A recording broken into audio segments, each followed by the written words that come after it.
जीवन को बनाने के लिए बहुत मेहनत की ज़रूरत नहीं है। जितनी मेहनत आपको बाहरी विकास के लिए है, उससे आधी मेहनत में भी आप अपना विकास कर सकते हैं। लेकिन अपना विकास के लिए आपके पास चंद मिनटों का टाइम नहीं है, चंद मिनट भी नहीं है।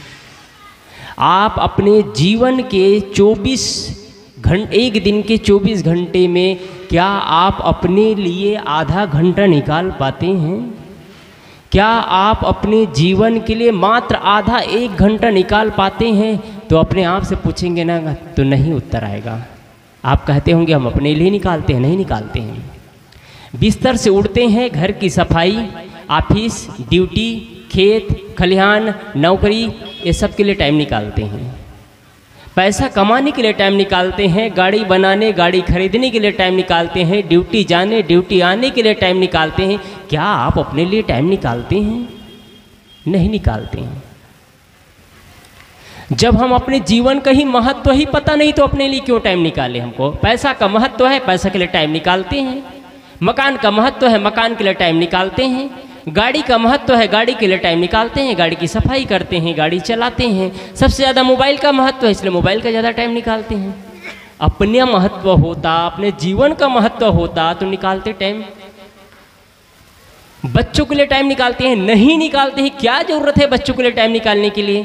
कहते होंगे बच्चों के लिए तो सब कुछ कर रहे हैं। क्या करते हैं बच्चों के लिए आप?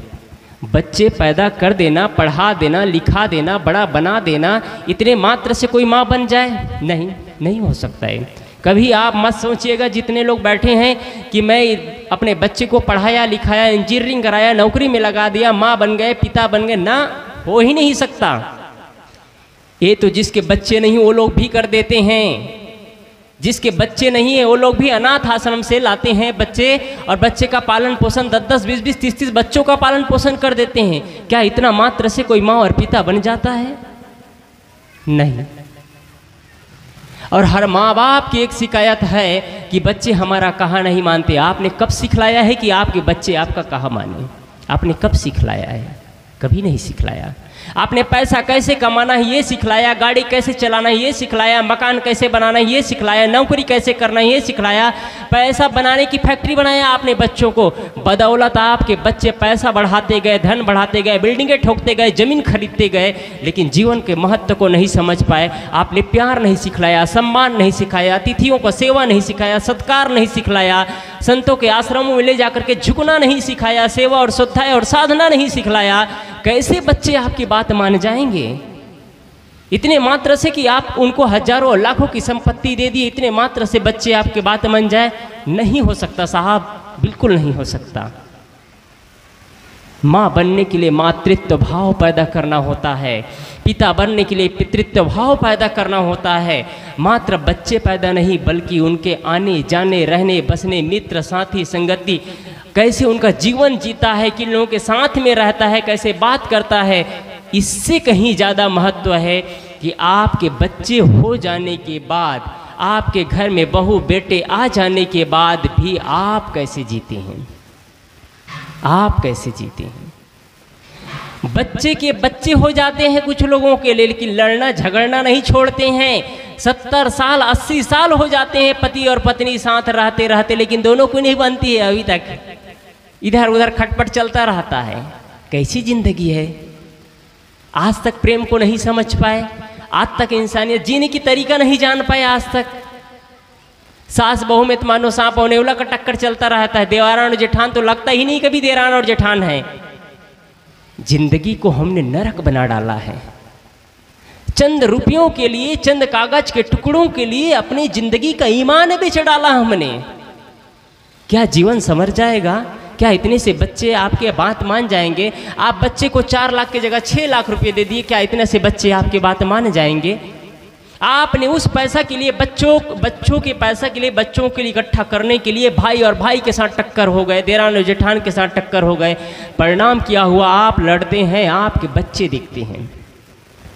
आप लड़ते हैं उस पैसा के लिए, बच्चे नहीं जानते आप पैसा के लिए लड़ रहे हैं। बच्चे ये जानते हैं कि मेरे जीवन की कमाई के लिए लड़ रहे हैं, तब भी बच्चे आपको रिस्पेक्ट नहीं देते हैं आपके लड़ने की तरीका देख करके। आप पति पत्नी लड़ते हैं, बच्चे व्याकुल होते हैं। बच्चे एक माता पिता आपस में बहुत लड़ाई होते थे। बच्चे बोलते हैं मम्मी पापा से, मम्मी पापा आप लोग जब देखो तब लड़ते रहते हो, हम लोग को पढ़ने में बहुत डिस्टर्ब होता है, आप लोग शांत रहा करो। बच्चे को माँ बाप सिखलाते, यहाँ बच्चे माँ बाप को सिखला रहे हैं। सीखिए, समझिए और बच्चे को आत्मविश्वासी बनाइए। सदगुरु कबीर ने कहा है, कर बहिया बल आपनी छाण बिरानी, आज जाके आंगन नदिया बहे सो कसमरे प्यास। अपने आप पर भरोसा रखे, अपने कर्मों पर भरोसा रखे, भगवान के भरोसा मत बैठे रहिए।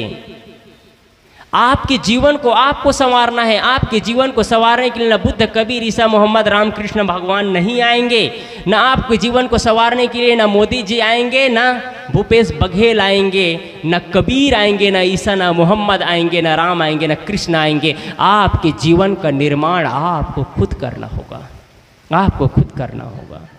आप कितनी भी पूजा और पाठ कर ले, कर्म का नियम है, जो जैसा कर्म करता है वैसा फल पाता है। यदि आप चाहे कि मैं पूजा और पाठ के बल पर अपने कर्म का रेख मेट दूं, नहीं मेट सकते आप। जो आप कर्म किए हैं वो आपको भोगना पड़ेगा, वो आपको भोगना पड़ेगा। आगे कर्म ऐसा करे कि आपको दुख ना हो। आप चाहते हैं कि कर्म के आधार पर, मैं पूजा और पाठ के आधार पर अपने गलत कर्मों को मेट लूं, नहीं हो पाएगा। पूजा और पाठ से नहीं, आगे ऐसा कर्म करे कि हमको गलत विचार मन में ना आए, हम गलत कर्मों को रोके और अच्छा कर्म शुरू कर दें। हम सत्संग तो रोज कर रहे हैं, लेकिन अपने अंदर जो इंक्लूड कर रहे हैं ना कहीं से, दाएं से बाएं से, इधर से उधर से गलत विचार अंदर प्रवेश कर रहे हैं, वो उस धारा को तो हमने रोका ही नहीं। बस सत्संग बस कर रहे हैं, इतना से जीवन नहीं बदलेगा। मैं बीच में एक बात कहा था, उसको पहले कहूँ, आपके बच्चे आपका कहा माने, वो पाठ आप सिखलाइए। आप सभी से निवेदन है, और आज की जनरेशन को ज़रूरत है। मैं कल भी कहा था, 50 साल 60 साल हो जाने के बाद में आने उस पीढ़ी को सत्संग की ज़्यादा ज़रूरत नहीं होती है, आने वाले जनरेशन को ज़्यादा ज़रूरत है सत्संग की। आप कभी बच्चों को आश्रमों में ले जाइए, वहाँ सिखलाइए कैसे बच्चे, कैसे वहाँ के रहने वाले अपना श्रद्धाएँ और साधना खुद करते हैं, अपना निर्माण खुद करते हैं। बच्चों को ले जाइए, स्कूलों में ले जाइए, अनाथालय में ले जाइए, वृद्ध आश्रमों में ले जाइए, वहाँ झुकना सिखाइए, संत गुरु के सामने झुकना सिखाइए। और आप भी अपने घर में सबसे ज़्यादा आप अपने बच्चे के गुरु आप होते हैं, आपसे बच्चे ज़्यादा सीखते हैं। बहुत लोगों को देखा हूँ मैं, अच्छे कबीरपंथी, अच्छे राधा स्वामी, अच्छे गायत्री वाले, बड़े सत्संग करते हैं, बड़े ध्यान करते हैं, लेकिन लड़ना और झगड़ना नहीं छोड़ते हैं। कैसे बच्चे आपके कहाँ मान जाएंगे? इतना मात्र से आपके बच्चे कहाँ मान जाएंगे? माँ बनने के लिए विशाल हृदय चाहिए। आप बच्चे को, अभी साहब जी कह ही रहे थे, आप बच्चे को बहुत बड़ी संपत्ति नहीं देते हैं, कोई बात नहीं, लेकिन बच्चों को आपने संस्कार नहीं दिया तो सब कुछ चौपट हो जाएगा। बच्चे को गाड़ी मत दो, मोबाइल मत दो, कार मत दो, चलेगा, लेकिन संस्कार न दो तो बच्चे खुद रोएंगे, आपको भी रुलाएंगे। बच्चे को उपहार मत दो, चलेगा, लेकिन बच्चे को संस्कार न दो तो नहीं चल सकता है। संस्कार क्या चीज़ है? कोई तोहफा है संस्कार? ये संस्कार कहीं से खरीद करके दे दिया जाए? नहीं, खरीदने से नहीं मिलता है, ये कर्म से मिलता है। आपका कर्म अच्छा होगा, बच्चे आप देखेंगे, आप अच्छे बोलते हैं, अच्छे चलते हैं। और मैंने कहा बीच में भगवान के भरोसे मत बैठे रहिए, आप कर्मों के भरोसे रहिए। गोस्वामी जी कहते हैं, कर्म प्रधान विश्व करी आखा, जो जस करे सो तस फल चाखा। कर्म के लेख मिट नहीं सकता है। आप चाहे कि भगवान की पूजा और आराधना से, मैंने बीच में कहा ही कि आपका कर्म करे कि मिट जाए, नहीं। आप कभी भी कितना भी पूजा और पाठ कर ले, आग में हाथ डालेंगे तो आग हाथ जलाएगी। न गृहस्थ चाहिए न विरक्त चाहिए उसके लिए, चाहे कोई भी इंसान हो, आग में हाथ डालेगा तो आग हाथ को जलाएगी। ये प्रकृति का नियम है। आप अपने जीवन को संवारिए। जीवन को संवारने के लिए खुद को आगे बढ़ना होगा, और इसीलिए सत्संग की रुचि चाहिए। यहाँ बैठे लोगों में बहुत से लोगों को देख रहा हूँ मैं। इसी बैठे सभा में एक ऐसे व्यक्ति है जो डॉक्टर है, उनके बेटे हॉस्पिटल में हैं, पर वो सत्संग में आए हैं, कहीं ना कहीं उनको सत्संग में रस मिलता है। एक डॉक्टर बैठे हैं जिसका खुद का डिस्पेंसरी है, वो डिस्पेंसरी छोड़ करके यहाँ आकर के बैठे हैं और हर महीना के 1 तारीख को नवापारा सकरीम भी पहुँच जाते हैं, वो सब कुछ छोड़ करके। एक आदमी है जिनको कई एकड़ खेत है, सब कुछ वो संभालता है, लेकिन समय और संयोग पड़ता है तो सब कुछ छोड़ करके यहाँ आ जाता है। उनको कहीं ना कहीं लगता है कि अंत में यही साथ आएगा, यही साथ चलेगा। जो आज हम चिंतन करते हैं, जो विचार अपने अंदर इंक्लूड करते हैं, वही हमारे साथ में जाता है, बाकी तो कुछ नहीं जाता है। आप बच्चे को क्या सिखलाते हैं? मैंने बीच में कहा कि आप अपने जीवन के लिए कितना टाइम निकालते हैं। पैसा कमाने के लिए आप टाइम निकालते हैं, दुकान चलाने के लिए टाइम निकालते हैं, बिजनेस के लिए टाइम निकालते हैं, स्कूल के लिए, ऑफिस के लिए, हॉस्पिटल के, सबके लिए टाइम निकालते हैं। क्या आप अपने लिए भी टाइम निकालते हैं? एक आदमी है जो दुबई में रहता है, वो कहता है साहब जी मैं संतों के साथ में करीब करीब कुछ ही समय रहा, करीब 1 साल 2 साल संतों का सानिध्य लिया, लेकिन वो 1 साल 2 साल में जो संतों से मैंने सीखा ना, वो आज मैं इस विदेश में आ गया हूँ, तब भी वो गुण काम आता है, तब भी वो गुण काम आता है। आप यदि इस घर में हैं और घर से छोड़ करके आपके बच्चे कहीं ससुराल में चले जाते हैं, तो वो जो माँ बाप से सीखे रहते हैं वो गुण वहाँ ससुराल में जाने के बाद भी काम आता है। उनके सास ससुर होते हैं, वो कहते हैं एक ऐसी बेटी है जो अच्छे संस्कारी घर से आए। एक डॉक्टर है, नहीं बैंक मैनेजर है, उनके पिता भी बैंक मैनेजर थे, बड़े नौकरी में थे, उनके पति भी बैंक मैनेजर है और वो उनकी वाइफ है वो कैशियर है बैंक में। घर के भोजन भी बनाती है, बच्चे को भी देखती है और साथ साथ में बैंक में ड्यूटी करती है। कहते हैं मेरे माँ बाप का दिया हुआ संस्कार है। वो ये नहीं कहती है कि मैं एक काम करूँगी, भोजन बनाऊँगी या तो बैंक में ड्यूटी करूँगी, वो नहीं कहती है। वो माँ बाप कहते हैं, उनके सास ससुर कहते हैं हम धन्य हैं, ऐसे बेटी को पाए हैं। काश आप लोग भी अपने जीवन को ऐसे संवार लेंगे ना, तो आपके माँ बाप खुशनसीब हो जाएंगे, आपके सास ससुर खुशनसीब हो जाएंगे। कभी नहीं कहेंगे कि हम बहू पाए हैं, कभी नहीं कहेंगे। उनके मुख से मात्र एक उच्चार निकलेगा कि मैं बेटी पाई हूँ, बेटी पाया हूँ, बस। कभी नहीं कहेंगे कि मैं बहू पाई हूँ या बहू पाया हूँ। आप अपने सासू माँ की बेटी बनिए, आप जीवन को संवारिए, बच्चों को संस्कार अच्छा दीजिए, आश्रमों में ले जाइए, सत्संग सुनाइए, आप सत्संग सुनाइए, सत्संग के प्रति रुचि बढ़ाइए। यदि सत्संग के प्रति रुचि नहीं बढ़ा, और बीच में मैंने एक साखी कहा कि गोस्वामी जी कबीर साहब ने कहा है, कर बहिया बल आपनी छाण बिरानी आस, जाके आंगन नदिया बहे सुकस मरे प्यास। ऐ लोगों, सबको संकेत करते हैं, ऐ लोगों कर बहिया बल आपनी, अपने बाहों बल पर भरोसा रखो। लेकिन इस भारत देश के नागरिक को अपने बाहों बल पर भरोसा नहीं है। इस भारत देश के नागरिकों को 135 करोड़ आबादी में करीब करीब 130 करोड़ आबादी को अपने बाहों बल पर भरोसा ही नहीं है, अपने कर्मों पर भरोसा नहीं है। किस पर भरोसा है बताऊं? एक लाल चुनरी पर भरोसा है, एक ताबीज पर भरोसा है, एक यहाँ ताबीज बांध दिए, पैर में एक काला धागा बांध दिए, उस पर भरोसा है, अपने जीवन पर भरोसा नहीं है। गाड़ी बनाया जाता है तो गाड़ी की टेक्निकल ऐसे होती है, इंजीनियरिंग ऐसे होती है, जब फर्स्ट गाड़ी बनाई जाती है तो उसको बनाने के लिए करोड़ों रुपये मात्र गाड़ी मिलते हैं। कितने में मिलती है? 1 लाख रुपये में मोटरसाइकिल मिल जाती है, लेकिन 1 लाख रुपये में गाड़ी नहीं बनती है। उसको फर्स्ट गाड़ी बनाने में, प्रथम गाड़ी बनाने में कई करोड़ रुपये, अरबों रुपये खर्च किया जाता है। उस इंजीनियरिंग पर आप लोगों को भरोसा नहीं होता है। किस पर भरोसा होता है? एक लाल चुनरी बांध देते हैं गाड़ी में, कभी एक्सीडेंट ही नहीं होगा लाल चुनरी बांधने के बाद। इंजीनियरिंग पर भरोसा नहीं है, कर्मों पर भरोसा नहीं है, अपने बाहों बल पर भरोसा, अपने पर विश्वास नहीं है। दुख की बात तो ये है, अपने पर विश्वास नहीं है। अपने घर में एक पुराना टायर लटका देंगे तो पुराना हंडी लटका देंगे। क्या मजाल है, कैसे आप जीवन को बर्बाद करते हैं आप? क्यों अपने कर्मों पर भरोसा नहीं है? आपको नहीं लगता है मैं जीवन का निर्माण कर रहा हूँ? आपको नहीं लगता है मैं जीवन को अग्रसर आगे बढ़ा रहा हूँ, अच्छे ओर ले जा रहा हूँ? आपको लगता है वही टायर आपका जीवन बढ़ाएगा, वही एक पुरानी हंडी आपके जीवन को बढ़ाएगा? पहले घर में जाते ही लिखा रहता था शुभ लाभ, अब क्या रहता है? कहीं जाएंगे तो एक नारियल बंधा है, तो कहीं नींबू बंधा है, तो कहीं मिर्चा बंधा है। उससे क्या होगा? आप क्यों अपने आप को कर्म बंधनों में बांध रहे हो? कर्म कांड में कुछ नहीं होने वाला है। प्रत्यक्ष उदाहरण अभी आपको मैं बता दूं। मैं इसका मतलब ये नहीं है कि मैं सबका विरोध करता हूँ, मैं सत्य चीज़ों को बताता हूँ। विरोध नहीं है मेरा, विरोध नहीं है। और इसलिए अभी कह रहे थे, अभी साहब कहे कि कबीरपंथी भगवान नहीं मानते, लोग कहते हैं, लेकिन कबीरपंथी कभी नहीं कहते हैं। कबीरपंथी रीजनल भगवान को मानते। कल भी मैंने इस बारे में चर्चा किया था, कबीरपंथी रीजनल भगवान को मानते हैं और इसलिए कर्म पर जोर देते हैं। मैं कल भी इस बात को कहा था, इस सभा में बहुत लोग और नए लोग हैं, इसलिए मैं आज फिर से उस बात को कह रहा हूँ। आज परिवार में जो तनाव पैदा होते जा रहे हैं, परिवार में जो दरारें पैदा होती जा रही है, क्योंकि आदमी को आदमी से आज विश्वास नहीं है।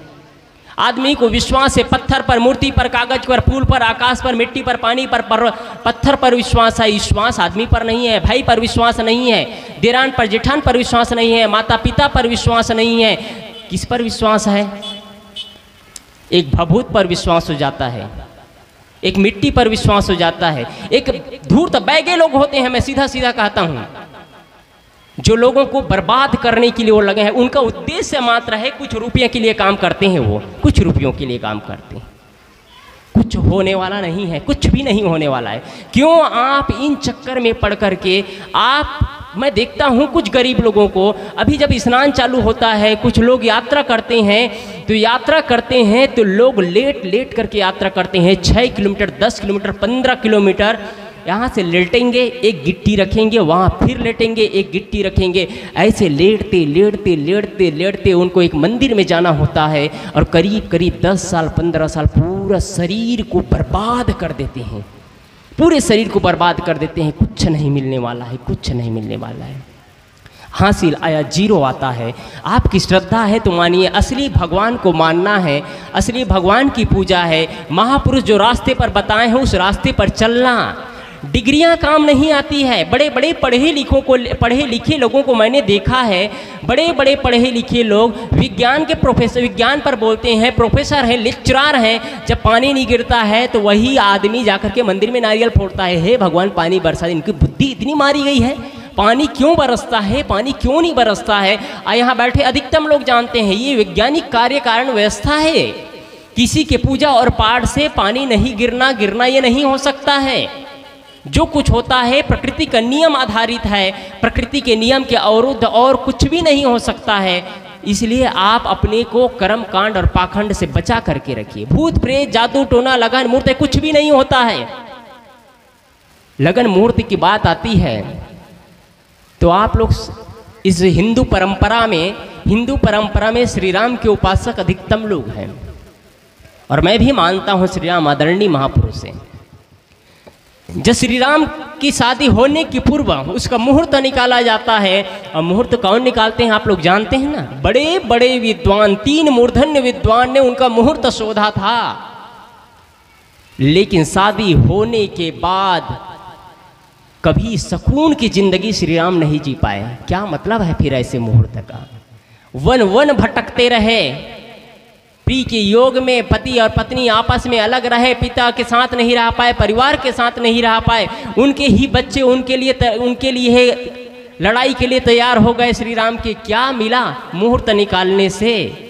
क्यों मुहूर्त के चक्कर में अपना समय? मुहूर्त से एक फायदा ये होता है, बैगा लोगों को फायदा होता है, पंडे और पुजारी को फायदा होता है, होटल वाले को फायदा होता है, डीजे पार्टी को फायदा होता है, और ब्राह्मणों का एक जाल है उनको फायदा होता है। ब्राह्मण कर्म से ब्राह्मण होता है आदमी, पूजा और पाठ से कोई ब्राह्मण नहीं होता है। मंत्र श्लोक फेंक देते हैं, जो मन में आता है बोल देते हैं, तंत्र मंत्र कुछ भी बोल देते हैं। आप बड़ा भैरव जैसे सुने बैठे, क्या मिलता है ऐसे चीज़ों से? भागवत में, महापुराण में ये भगवान की चरित्रहीन की बात बताई जाती है। क्या मिलता है ऐसे चीज़ों से? जीवन के निर्माण की बातें आप लोग करें, जीवंत कथा कुछ करें, उससे जीवन की बातें होगी, आपका विकास होगा। इस सत्संग का उद्देश्य इतना ही है।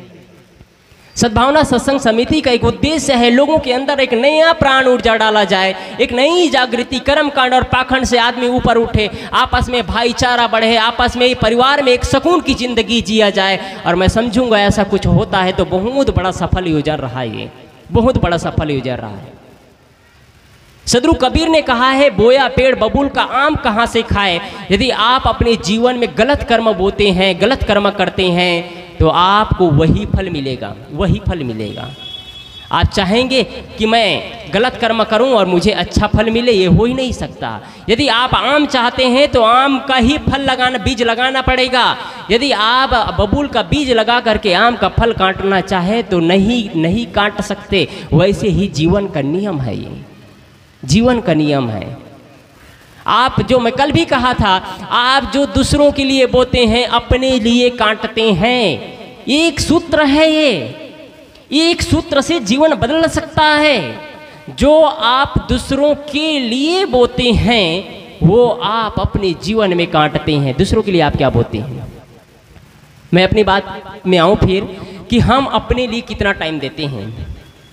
आप बच्चों के लिए अपने जीवन की पूरी संपत्ति को दांव में लगा देते हैं। बच्चे को एक एक पाई जोड़ जोड़ करके अपने जीवन की पूरी संपत्ति को बच्चे के लिए दांव में लगा देते हैं। क्या उसको जो चीज़ देना चाहिए वो भी दिए कि संपत्ति बस दे दिए, मकान बस दे दिए, गाड़ी बस दे दिए, धन दौलत बस दे दिए, मोबाइल दे दिए, शिक्षा बस दे दिए और कुछ बाकी नहीं रहा देने का? एक मूल चीज़ है उसको भी दीजिए। आप लोग अच्छे संस्कार दीजिए। बच्चे कहीं आए जाए, आप लोग यहाँ बड़े बुजुर्ग लोग बैठे हैं, बड़े बुजुर्ग लोग बैठे हैं, आप लोगों से निवेदन करता हूँ कि आप लोग कभी घर में बैठिए, सत्संग में मत आइए। और घर के बहू बेटे को भेजिए, तुम लोग जाओ सत्संग में, हम घर में बैठे हैं, हम घर में बैठे हैं, घर की सुरक्षा हम करते हैं, तुम लोग जाओ सत्संग में सुनो क्या बात बताई जाती है। और सत्संग उसे ही सत्संग कहा जाता है जहाँ सद्ज्ञान चर्चा हो, जहाँ हमारे जीने के लिए एक नए मार्ग मिलता जाए, जहाँ कर्मकांड और पाखंड नहीं होना चाहिए। कर्मकांड और पाखंड से कुछ नहीं मिलता है। कबीर पंथ में भी बहुत पाखंड शुरू हो गया है, सावधान रहिएगा। कबीर के नाम पर ना जाने क्या क्या होना शुरू। आप तो कबीर के नाम पर नहाने का मंत्र, खाने का मंत्र, टट्टी पेशाब जाने का मंत्र, इतना सब कबीर के नाम पर, ये क्या नाटकबाजी चल रहा है? अब क्यों ऐसा करते हैं? सदगुरु कबीर ने जो कभी नहीं कहा, सदगुरु कबीर ने जिन मूर्ति पूजा का खंडन किया था, वही आज सदगुरु कबीर के कबीरपंथी लोग मूर्ति पूजा पर जोर डालते हैं। लेकिन किसकी पूजा? मात्र कबीर साहब की पूजा पर ही, मात्र कबीर साहब की पूजा से ही मुक्ति मिल सकती है। क्या ये कैसा जाल है ये? आप लोग सावधान रहिए। मैं नहीं चाहता हूं कि मैं इन बातों पर ज़्यादा जोर डालूं और आप लोगों को बुरा लग जाए। इसलिए आप सभी से निवेदन है कि आप लोग कर्म पर विश्वास रखिए अपनी। सदगुरु कबीर की साधना खुद की साधना है। सदगुरु कबीर का मार्ग एक ऐसा मार्ग है, कबीर पंथ का मतलब कल भी मैंने बताया था, कबीर का मतलब महान और पंथ का मतलब रास्ता। इसमें हिंदू, मुस्लिम, सिख, ईसाई, जैन, बौद्ध, जैन सभी लोग आते हैं। कोई भी इस मार्ग पर चल सकते हैं, चाहे शूद्र हो, चाहे ब्राह्मण हो, चाहे वैश्य हो, सभी लोग सदगुरु कबीर के अनुयायी हुए हैं। और कबीर आज जो भी प्रवक्ता है इस भारत देश में, चाहे कहीं भी बाहर भी प्रवक्ताओं को देखा गया है, जो प्रवक्ता कबीर की बातें, सदगुरु कबीर की बातें नहीं कहते हैं तो उनके बातें अधूरी लगती है। उनको लगता है कि मैंने कुछ बात कमी रह गई। और सदगुरु कबीर आज इसीलिए प्रासंगिक हुए हैं। सदगुरु कबीर ने इतना बेजोड़े बातें कही, जो आदमी हर लोगों के बातें कटती चली गई और साफ साफ ज्ञान सबके सामने आती चली गई। इसलिए पूजा और पाठ पे ज़्यादा जोर न दे करके, आपकी श्रद्धा है, आपकी भक्ति है, आप पूजा और पाठ करिए। लेकिन सबसे ज़्यादा मैं कल भी कहा था, इस बात को मैं कहूँ फिर अपनी बात समाप्त करूँ। पूज्यवर साहिब जी आने वाले हैं। पहली पूजा किसकी होनी चाहिए? पहली पूजा माँ बाप की होनी चाहिए। माँ बाप की पहली पूजा होनी चाहिए।